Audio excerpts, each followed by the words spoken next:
요한계시록 12장에서 14장까지는 예수님께서 재림하시기 직전에 일어나는 7년 대환란에 관한 기사입니다.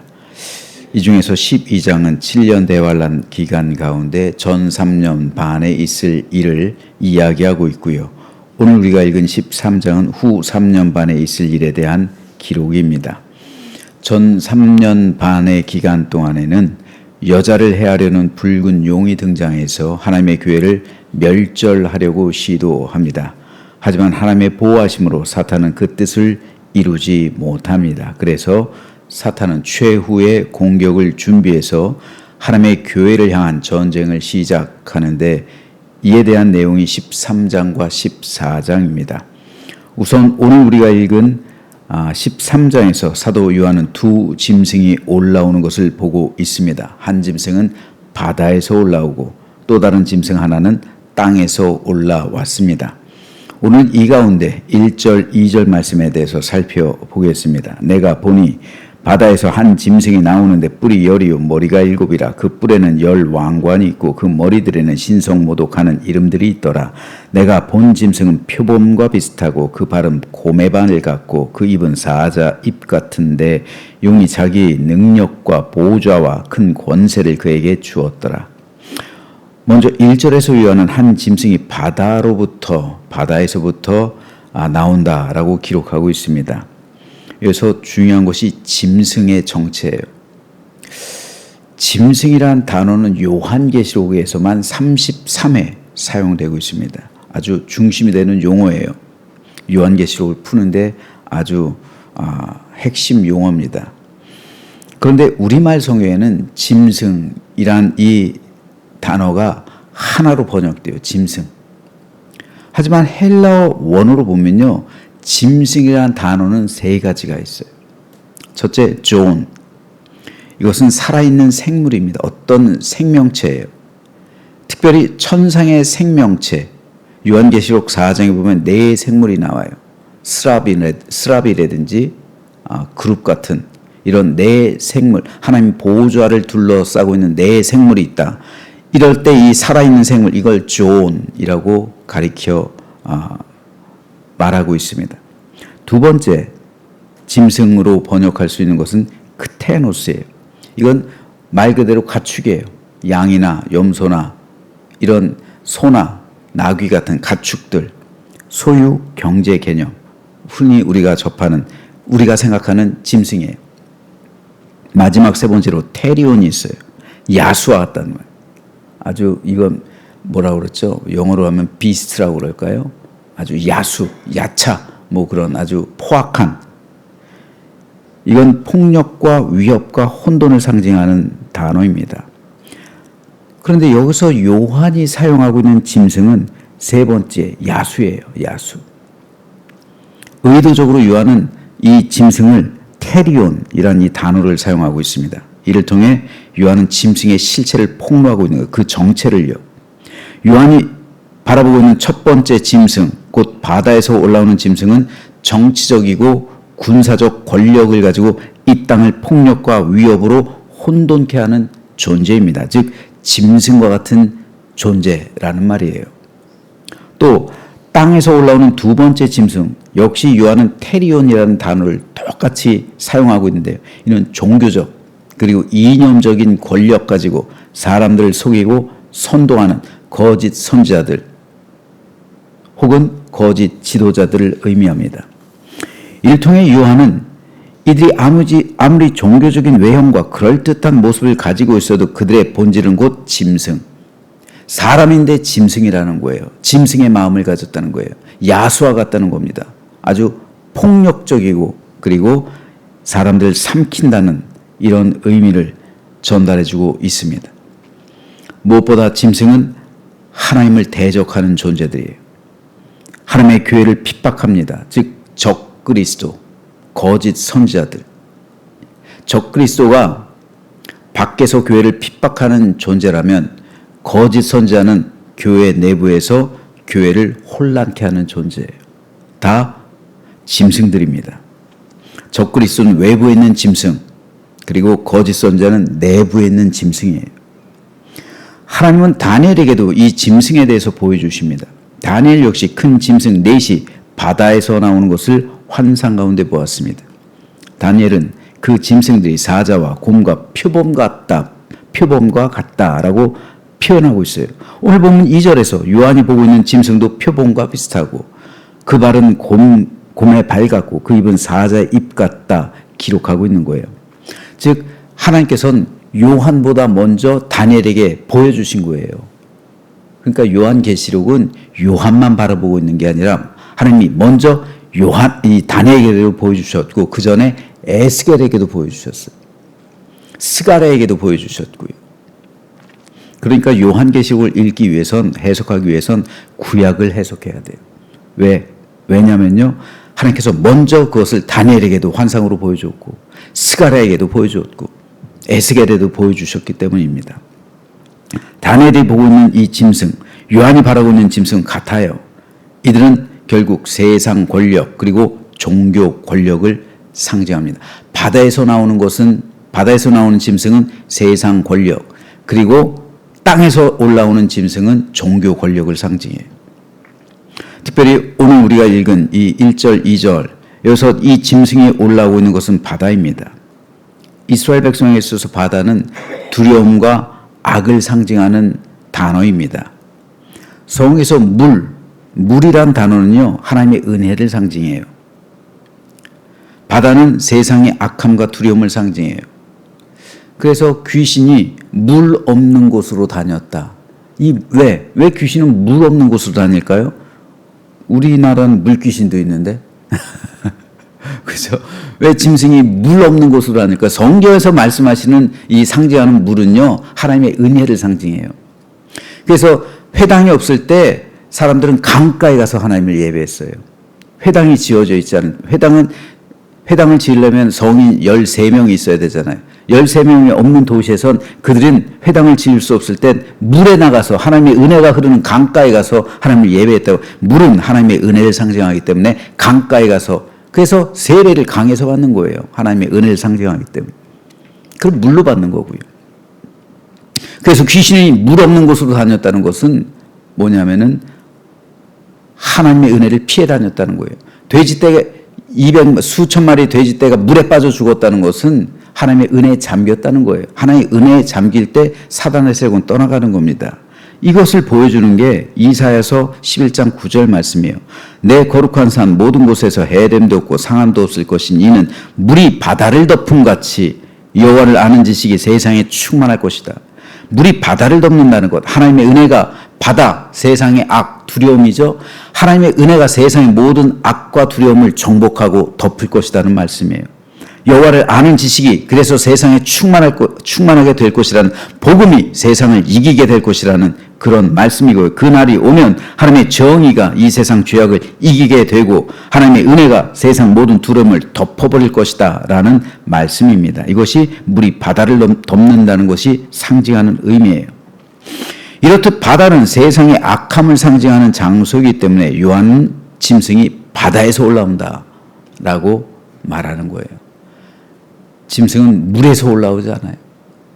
짐승은 바다에서 올라오거나 땅에서 올라와요. 땅도 세상을 상징하는 단어이기 때문에 그래요.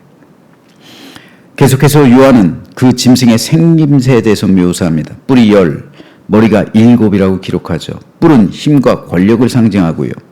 다니엘 역시 이 짐승이 10뿔이 있다라고 다니엘서 7장 7절에서 기록하죠.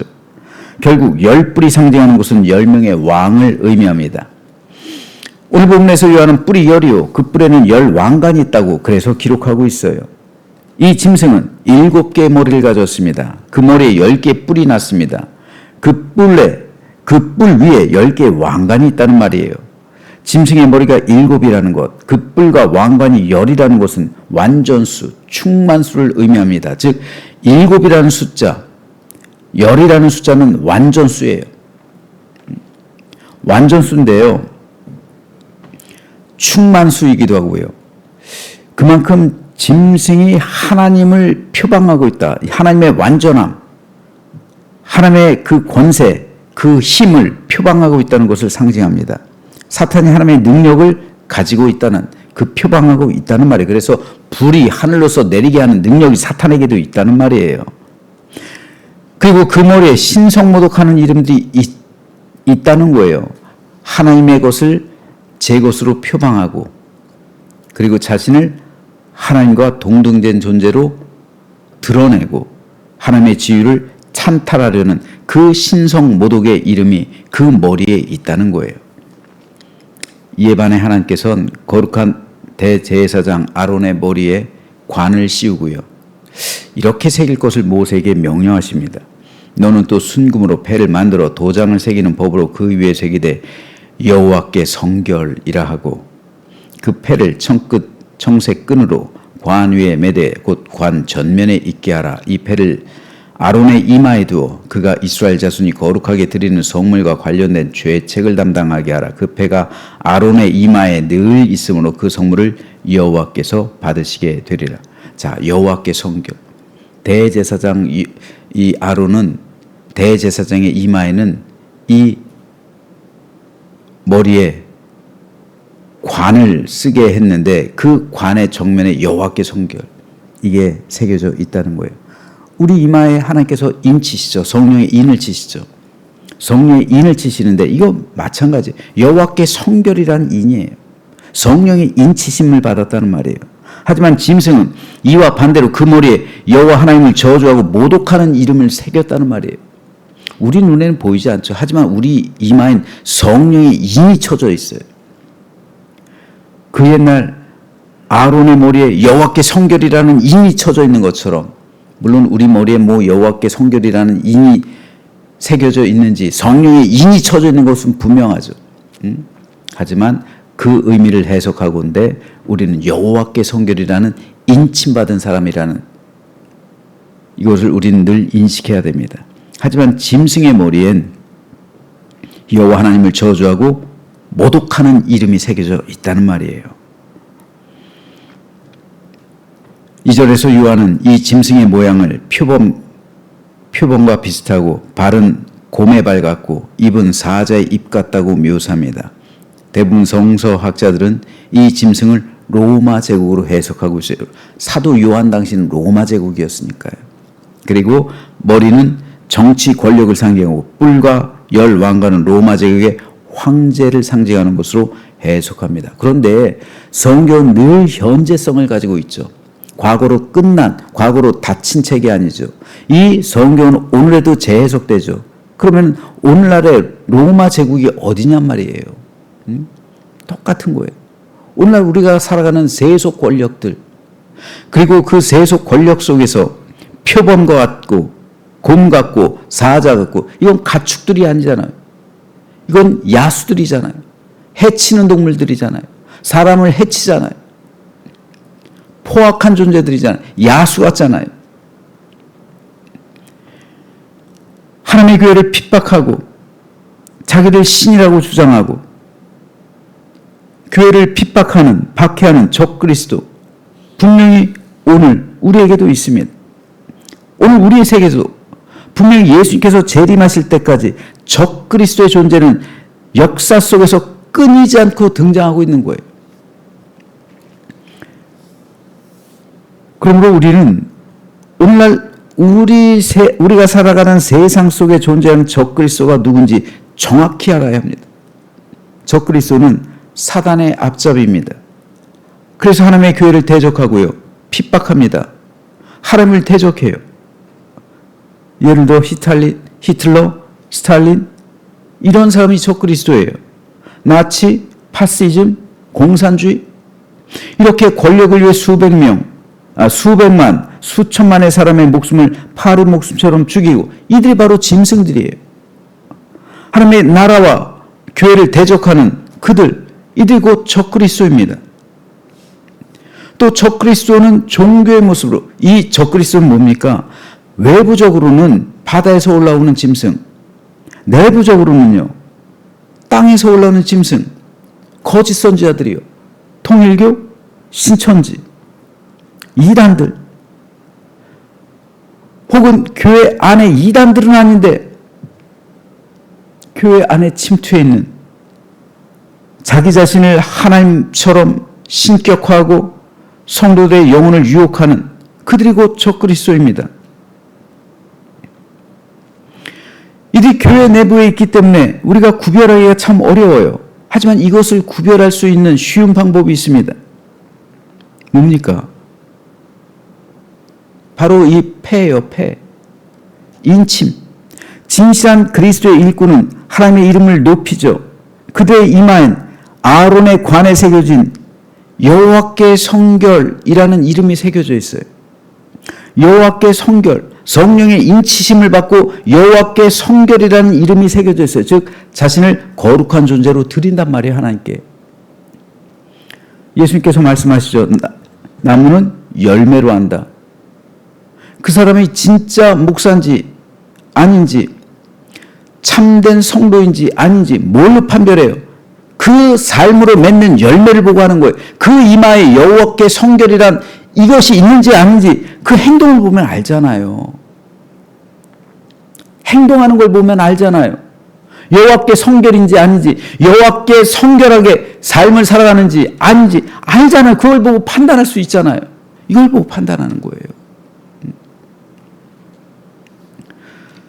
여호와께 성결이라고 해서 그와 상응하지 않는 삶을 살아간다면 그는 그리스도의 일꾼이 아닙니다. 그는 참된 성도가 될 수가 없어요. 적그리스도는 하나님의 이름을 모독해요.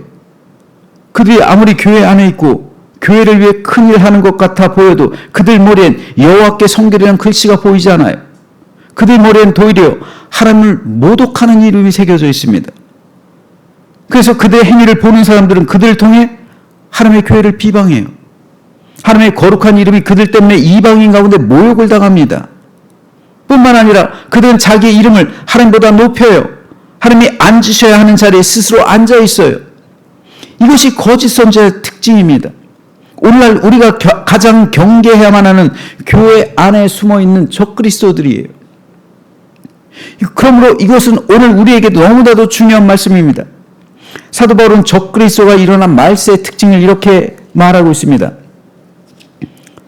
너는 이것을 알라. 말세에 고통하는 때가 이르러 사람들이 자기를 사랑하며 돈을 사랑하며 자랑하며 교만하며 비방하며 부모를 거역하며 감사하지 아니하며 거룩하지 아니하며 무정하며 원통함을 풀지 아니하며 모함하며 절제하지 못하며 사나우며 선한 것을 좋아하지 아니하며 배신하며 조급하며 자만하며 쾌락을 사랑하기를 하나님 사랑하는 것보다 더하며 경건의 모양은 있으나 경건의 능력은 부인하는 자니.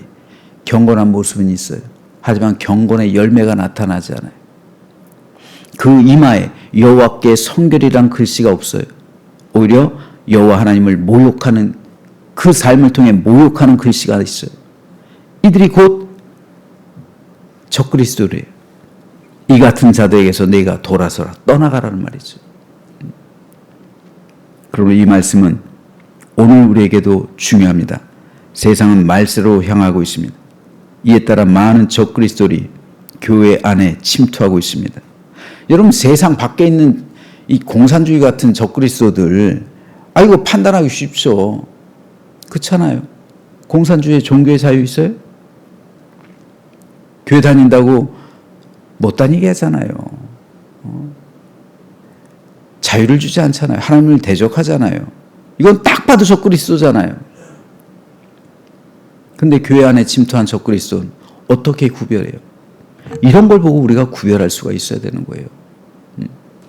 적그리스도를 품으면 안 되는 겁니다, 여러분. 나와 신념이 같다고 해서 품으면 안 되는 거예요. 이거 위험한 겁니다. 분별할 수 있어야 되는 거예요. 하나님의 교회는 주 예수 그리스도의 이름과 성결과 거룩의 삶으로 사탄에게 대항하고 죄와 싸워 승리하는 거예요. 저는 저와 여러분, 우리 교회와 한국교회 그리고 세계교회 모두가 진실한 주의 백성이 되어서 이 거룩한 영적 전쟁에서 승리하게 되기를 소망합니다. 그래서 우리 모두 다 요한이 바라고 있는 천성에 이르러 어린 양의 혼인잔치에 참여하는 우리 모두가 되시기를 주님의 이름으로 축원합니다.